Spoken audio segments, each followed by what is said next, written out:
हाल चाल विजय बाबू? स्वागत तो बस अभी साझी का स्टेडियम बारिश गिरेगा तो वो खेत की तरह हो जाएगा। रहेगा ना उसके जी हाँ, हैंगर रहेगा और ये इतना बड़ा बिहार का सबसे बड़ा स्टेडियम है मेरे हिसाब से। एक अपना स्टेडियम अनवरुल हक स्टेडियम पटना का है। नमस्कार, आप देख रहे हैं न्यूज़ फॉर नेशन और मैं स्वाति पांडे आपके साथ। आपको बता दें 23 सितंबर को केंद्रीय गृह मंत्री अमित शाह पूर्णिया आने वाले हैं, जहां वो एक मेगा रैली को संबोधित करेंगे। इसे लेकर पूर्णिया में गृह राज्य मंत्री नित्यानंद राय पहुंचे हैं और वो वहां एक स्टेडियम का निरीक्षण कर रहे हैं और जरूरी जो है निर्देश भी दे रहे हैं। आगामी 23 सितंबर को गृह मंत्री अमित शाह की पूर्णिया में होने वाली सभा की तैयारी को लेकर पूर्णिया पहुंचे हैं केंद्रीय गृह राज्य मंत्री नित्यानंद राय। स्टेडियम का निरीक्षण कर रहे हैं और वहीं कई आवश्यक निर्देश भी दे रहे हैं। आपको बता दें कि मौके पर बेगूसराय की घटना पर प्रतिक्रिया भी देते हुए कहा कि बिहार की सरकार फेल हो चुकी है, रोज हत्या हो रही है, बिहार में गुंडा राज कायम हो गया है। नीतीश जी तेजस्वी के साथ बिहार को अराजक स्थिति में पहुंचा दिए हैं। उन्होंने कहा कि बिहार सरकार द्वारा गुंडों को संरक्षण दिया जा रहा है, अपराधियों पर कार्रवाई नहीं हो रही है। हालात यह है कि अब यहाँ फिर पुराने स्थिति में पहुंच गए हैं। यह सब नीतीश जी जानते थे कि ऐसा होगा, लेकिन इसके बाद भी वह राजद के साथ चले गए। राहुल गांधी की यात्रा पर तंज कसते हुए गृह राज्य मंत्री ने कहा कि राहुल गांधी को सनातनी व्यवस्था से काफी दिक्कत है। आशीर्वाद लेने के लिए पादरी तक पहुंच जाते हैं, जो हिंदू विरोधी और भारत माता का विरोधी है। उन्होंने कहा कि जो देश की भावनाओं से खेलेगा उससे आशीर्वाद लेना ठीक नहीं है, लेकिन सत्ता पाने के लिए राहुल गांधी कुछ भी कर सकते हैं। तो सुनिए क्या कुछ कह रहे हैं केंद्र गृह राज्य मंत्री नित्यानंद राय। कि सनातन व्यवस्था से तकलीफ होती है, उसमें राहुल जी भी है। किसी भी पादरी हो या कोई भी है, उससे आशीर्वाद लेना गलत बात नहीं है, लेकिन वैसे पादरी से आशीर्वाद लेना जो किसी धर्म को, किसी व्यवस्था को चोट पहुंचाने वाला हो, और आशीर्वाद लेने की नीयत जिसकी खराब हो कि हम आशीर्वाद किस लिए ले रहे हैं, तो राहुल जी की नीयत ही खराब है। वो हमेशा सत्ता में आने के लिए अपनी पार्टी जो कांग्रेस उनकी है, वह जो मर चुकी है, उसमें प्राण देने के लिए, आशीर्वाद के लिए छटपटा रहे। कुछ होने वाला नहीं है। कांग्रेस तो समाप्त हो चुकी है, कांग्रेस तो बिल्कुल ही समाप्त हो चुकी है। और यह ठीक नहीं है कि कोई ऐसे व्यक्ति से कोई आशीर्वाद लेने जाए जो देश की भावनाओं को या किसी धर्म की भावनाओं को चोट पहुंचाया। भारत माता को गाली दिया था उसने। बिल्कुल, भारत माता को गाली दिया था। लोगों को आज़ादी के समय से ही आदत पड़ी हुई है और तुष्टिकरण हुई है कि भारत माता को गाली देने वाले के वोट लेने के लिए हम उसकी गाली को पसंद ही नहीं करते हैं, उसको आशीर्वाद भी देते हैं, उसकी बड़ाई करते हैं, शाबाशी देते हैं। ऐसे लोग बिल्कुल ही अन्याय है, पापी है। जो भारत माँ को जो गाली देता है, उसका यह अन्याय बिल्कुल ही एक अपराध जैसा है। भारत की भावनाओं को चोट पहुंचाना। और जो हमारे विपक्ष के लोग हैं, चाहे वो आरजेडी के हों, चाहे जदयू के हों, चाहे कम्युनिस्ट के हों, चाहे कांग्रेस के हों, चाहे सपा के हों, उनको यह सब अच्छा लगता है। भारत माता की मतलब उनको समझ में नहीं आता है कि जैसे भारत माता की आज़ादी के लिए हमारे लाखों लोगों ने अपने जीवन को बलिदान कर दिया, संघर्ष करते रह गए। बहुत लोगों ने अपनी जवानी न्यौछावर कर दी। वैसे लोग जो हमारे बलिदानी है उनको याद नहीं करके सिर्फ वैसे लोगों को याद करते हैं जो देश के लोगों को गाली देते हैं। भारत तेरे टुकड़े होंगे नारा लगाने वाले जवाहरलाल यूनिवर्सिटी के लोग कांग्रेस के पदयात्रा में जा रहे हैं। आप देखिए यह क्या है।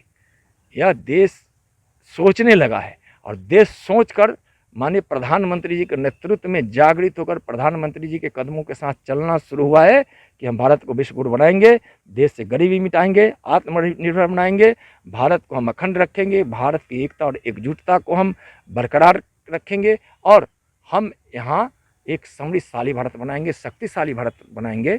तो उस भारत में जनता माननीय नरेंद्र मोदी जी के साथ चल दी है। कोई कुछ करे, जनता किसी की सुनने वाली नहीं है। उनके हृदय में सिर्फ है मोदी मोदी मोदी। देखिए, घुसपैठ और तस्कर इस भारतवर्ष की चुनौती प्रारंभ से ही रही है, लेकिन जब से नरेंद्र मोदी जी की सरकार बनी है उस समय से घुसपैठ, तस्करों पर लगाम, तस्करी को कम करना एक केंद्र की सरकार की बड़ी कामयाबी माननीय प्रधानमंत्री जी के नेतृत्व में हुआ है। आज हम दावे के साथ कह सकते हैं कि घुसपैठ न के बराबर हो गया है। और आज जो घुसपैठ की समस्या सीमांचल में है, यह 8 वर्षों की देन नहीं है। 8 वर्षों में तो उसको नगन कर दिया गया घुसपैठ को। यह पहले की सरकारों की जो केंद्र में रही है या राज्य में रही है, और राज्य की वर्तमान सरकार की जो तुष्टीकरण है, उसके कारण सीमांचल को बहुत तकलीफ पहुंचता है, सीमांचल के लोगों को तकलीफ पहुंचता है। और तुष्टीकरण वोट के लिए किया जा रहा है। यह बहुत दुर्भाग्य है इस देश का और बिहार का कि तुष्टीकरण के कारण बहुत सारी ऐसी स्थितियां उत्पन्न होती है जो लोगों को परेशानी में डालता है, देश के बहुत सारे मुद्दों को प्रभावित करता है। तो राजनीति के लिए और वोट के लिए तुष्टीकरण जो स्वभाव में हमारे विपक्ष के लोगों को आ गया है, भारतीय जनता पार्टी के स्वभाव में राष्ट्रीयता है, देश की रक्षा है, सुरक्षा है, सीमा सुरक्षा है, लोगों का विकास है, देश से गरीबी मिटाना है, भारत को आत्मनिर्भर बनाना है, माननीय प्रधानमंत्री जी के नेतृत्व में उस राह पे हम चल रहे हैं। और आप उठाकर देखिए, बिहार में सरकार जाने के कारण माननीय अमित शाह जी का कार्यक्रम नहीं हो रहा है। आज पता कीजिए वो कहाँ है, कल कहाँ थे, आज से 1 महीने पहले कहाँ थे, आज से 6 महीने पहले कहाँ गए, आज से 2 साल पहले कहाँ गए। तो भारतीय जनता पार्टी के नेता, राष्ट्रीय नेता, जब कार्यक्रम पार्टी जहां बनाती है वहां जाते हैं, और वह तो सालों भर का कार्यक्रम है पार्टी का कि हम खुद हर स्तर से प्रवास करते हैं, वहां जाते हैं। राष्ट्रीय स्तर के लोग राज्य में आते हैं, जरूरत पड़ने पर जिला केंद्रों पे भी जाते हैं, और हमारे राज्य के लोग राज्य पर जाते हैं, मंडल तक जाते हैं, जिला के लोग हमारे पदाधिकारी बूथ तक जाते हैं। तो पार्टी का एक सिस्टम है। देखिए, कोई निरीक्षण नहीं हुआ है या यहाँ कार्यक्रम स्थल है। तो पूर्णिया का मेरा भी कार्यक्रम था, तो यहाँ आकर थोड़ा हम भी देखने के लिए आ गए कि जब कार्यक्रम स्थल है। बिहार की स्थिति बहुत भयावह है। कल बेगूसराय की घटना, जितनी निंदा की जाए वह कम है। इस प्रकार से गुंडा राज बिहार में स्थापित हो चुका है। रोज हत्या, बलात्कार, डकैती, चोरी, छीनना, मार पीट, इस प्रकार के अराजक वातावरण में बिहार को नीतीश जी ने तेजस्वी जी के साथ सरकार बनाकर गठबंधन करके बिहार के भविष्य को अंधकारमय बना दिया है। यह बहुत ही आपत्तिजनक है। बिहार सरकार के द्वारा सुशासन की बात तो कही जाती है, लेकिन यहाँ लॉ एंड ऑर्डर नाम की कोई चीज़ नहीं है। बेगूसराय में अपराधियों का 10-10 किलोमीटर तक दर्जनों लोगों पर गोली चलाकर वहाँ घायल कर देना, वहाँ कुछ लोगों की मौत भी हो गई है। हमारे माननीय गिरिराज जी केंद्रीय मंत्री वहाँ पहुँचे हैं, उनका लोकसभा क्षेत्र है, वहाँ लोगों से मिलेंगे भी। आज तो बेगूसराय स्वतः स्फूर्त है। कई घटनाएं ऐसी भी आई है जहाँ माँ बहनों के साथ अगर छेड़खानी या बलात्कार हो जा रहा है तो पुलिस उसको FIR तक नहीं कर रही है। बीजेपी के यहाँ विपक्ष के नेता को, चाहे विधान परिषद के हों, चाहे विधानसभा के हों, हमारे पूर्व उप मुख्यमंत्री जी को, हमारे सारे प्रदेश के सभी नेताओं को वहाँ जाकर FIR के लिए संघर्ष करना पड़ता है।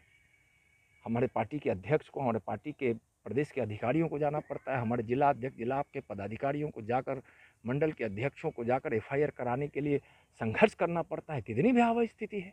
और इसका अंदेशा था, खुद नीतीश जी जानते थे, लेकिन जानबूझकर तेजस्वी के साथ गठबंधन करके उन्होंने बिहार को एक गुंडा राज में डाल दिया है, गुंडा राज स्थापित कर दिया है। बिहार सरकार के द्वारा यहाँ गुंडों को संरक्षण मिल रहा है, इतने अपराध हो रहे हैं, अपराधियों पे कार्रवाई नहीं हो रही है। यह क्या है? यह सीधा सीधी है कि सरकार अपराधियों को संरक्षण दे रही है, जिसके कारण इस प्रकार की गुंडा राज बिहार में स्थापित हो चुका है। अपराधियों का राज है, अपराधी खुल्लम छूट रहे हैं, खुल्ला घूम रहे हैं, कोई उन पर कार्रवाई नहीं हो रही है। सरकार मुख्य दर्शक बनी हुई है।